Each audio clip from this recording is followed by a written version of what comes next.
Wala nang maraming paligoy-ligoy pa, diretso sa punto na. Maiksi lang ang komentaryo, pero diretso sa punto. Maraming kuro-kuro, may tiwali, may totoo. Dito, sa puntong diretso tayo. Punto, diretso. Oh, itong si Tubi Chanko. Sabi ni Tubi Chanko, hindi raw siya DDS, hindi daw siya pro Duterte. Hindi siya Duterte diehard supporter. Bakit kasi natanong sa kanya kung DDS siya? Okay, number one, I'll make it very clear na I am for accountability of all public officials, no? So, pero dapat natin siguraduhin na itong proseso ng impeachment kay VP Sara is really for accountability at hindi para maka-escape from accountability yung mga taong involved sa pinakamalaking scam, no, doon sa flood control project, no. So, yun yung akin, no, na baka naman kaya lang nila gusto ma-impeach si VP Sara dahil natatakot sila sa posibilidad na maging presidente siya, at kung maging presidente siya, kung sa ngayon nakakalusot sila at hindi pa sila napapanagot doon sa kanilang mga kasalanan, sa tingin nila hindi sila makakalusot kay VP Sara. So we have to make sure of that, no? Kasi ngayon wala pa silang napapanagot. So isip nila kung si VP Sara manalo, siguradong papanagutin sila. So let's make sure about that, no? Sumunod, nakita ko yung reply at uulitin ko kasi pag may sinabi akong favorable sa isang partido, sasabihin DDS ako. Hindi po ako DDS.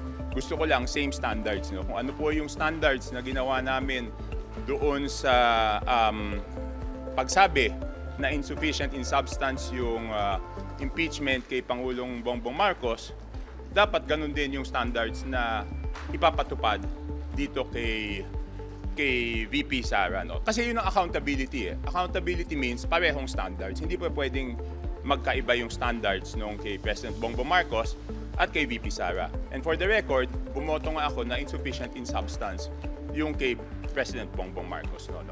Pangatlo, ito, trabaho to ng mga abogado, sa tingin ko, doon sa pag-file niya ng ad cautelam,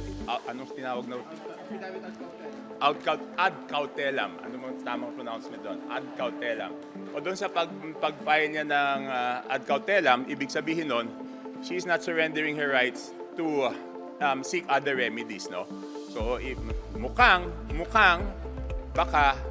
baka, no? Hindi ko alam kung anong plano nila kasi ad cautelam, baka questionin nila sa Supreme Court yung due process, tsaka yung base doon sa kaniyang reply, baka ang questionin doon is yung 1-year ban, yung due process, at yung kung parehong standards ba ang ginamit doon sa impeachment kay President Bongbong Marcos at saka sa kanya. So yun ang tingin kong mga posibilidad. Ito kasing mga huling araw, ang mga sinasabi ni Tubi Chanko, pro Sara siya. Imaginein mo sabihin niya, 1 million ba yun? 1 million % daw. Si Sara Duterte, pag naging presidente, hindi yan papayag na maariglo siya. Kung mga korap talaga, ipapakulong daw yan ni Sara. Panagutin niya ni Sara. Hindi daw yan paaariglo. 1 million % siya sigurado dyan. Hindi paaariglo si Sara. Pero yung mga kasamahan ko sa Congress, aminin natin na yung iba dyan, takot sila na maupo si Sara kasi mananagot sila. Ngayon, hindi pa sila nananagot eh. Diba? Aminin natin yan.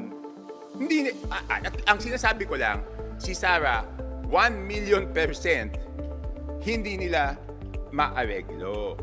Kaya takot daw itong mga kongresista na manalo si Sarang presidente kasi baka sigurado daw papanagutin sila ni Sara.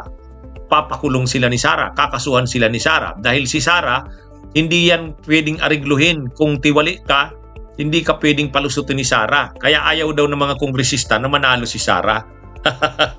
Ano ba tong saang planeta kaya itong si Tubi Chanko?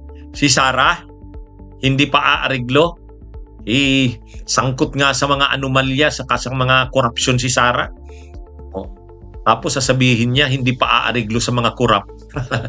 O kaya, ngayon, nai-issuehan ngayon itong si Tubi Chanko na Parang naghubad na ng kanyang mukha ng totoong kulay niya. Kaya lang ang masama dyan, nung panahon ng eleksyon ng May 2025, ang administrasyon, yung kandidato ng administrasyon sa Senado, yung Alyansa para sa Bagong Pilipinas, may 12 kandidato ang administrasyon. Ang campaign manager nila, itong si Tubi Tiangco. Si Tubi Tiangco ang campaign manager. Tapos marami doon sa kandidato ng administrasyon natalo. Natalo. Tapos ngayon, ang mga ginagawa ni Tubi Tiangco at mga pinagsasabi, pabor kay Sara Duterte, pabor sa Duterte. Pero ayaw niyang tawaging DDS siya, hindi daw siya DDS. Alam niyo, marami itong mga ito. Kahit alam ng DDS sila, ayaw pa rin sabihing DDS sila. Halimbawa niyan, si Guanzon. Ganon din si Guanzon. Hindi daw siya DDS. Sino pa ba yung Sino pa ba yung alam naman nating DDS, pero pag tinatanong kung DDS siya, hindi daw. Hindi, ang naalala ko lang talaga si Guanzon. Plus ito na, si Tubi Tiangco. Nagsasalita na, hindi daw siya DDS. Pero, ang kanyang mga sinasabi ay pro-Duterte. Tapos hindi siya DDS niya na, hindi siya Duterte diehard supporter niya. Ang masaklap diyan, hindi kaya trinaydor ni Tubi Tiangco yung line-up o Senate yung slate ng administrasyon? Kasi natalo lahat. Hindi, natalo karamihan. Ilan lang ba ang nanalo sa kandidato ng administrasyon? Karamihan talo. Parang parang hindi naman totoong sa administrasyon si Tubi Tiangco. Parang Duterte. At ngayon nga, lumalabas na yan. Ang mga lumalabas sa bibig niya, pro Sara. Pero, nang sinisita siya, kung siya ba'y DDS na, ang sagot niya, hindi. Hindi daw siya pro Duterte. Ay, ewan ko dito kay kay Tubi Tiangco na ito. Itong Tubi Tiangco. Nung una, ang kinakalaban niya si Romualdez. Sabi niya si Romualdez lang ang pagdating daw sa administrasyon, suportado niya pa rin daw ang administrasyong Marcos. Kaya lang yung mga ginagawa niya ngayon, hindi naman pagsuporta na yan sa administrasyong Marcos. Ang pinapalabas niya pa, itong mga kongresista ay bayad para isulong ang impeachment ni Sara. Imagine niyo yan. Kusasyon niya, niya yan Sabi niya, bayad daw yung mga kongresista na yan. Kaya nga sinasabihan siya ni Congresswoman Beatrix Listro, ilabas mo ang ebidensya mo at testigo kung mayroon. Hindi yung basta-basta ka lang magsasabi na nabayaran ang mga kongresista kaya sumusuporta sa impeachment ni Sara. Anong preba mo? Ilabas mo. Kaya lang wala namang linalabas si Tubi Tiangco. Talaga lang ang mga ginagawa niya ngayon at pinagsasabi pro Duterte. Pero pag tinanong mo kung siya ba'y DDS, ang sagot niya, hindi. Hindi. Ano lang daw siya. Kaya nga daw tinutulak niya ang mga kongresista na suportahan ang impeachment ni Sara. Sos, maniwala. Ano niya lang yun? Sabi-sabi niya lang yun.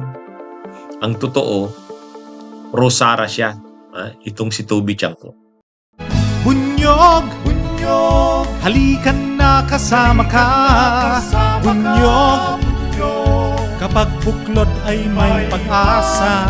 Luzon, Visayas, Mindanao, isa ang pananaw.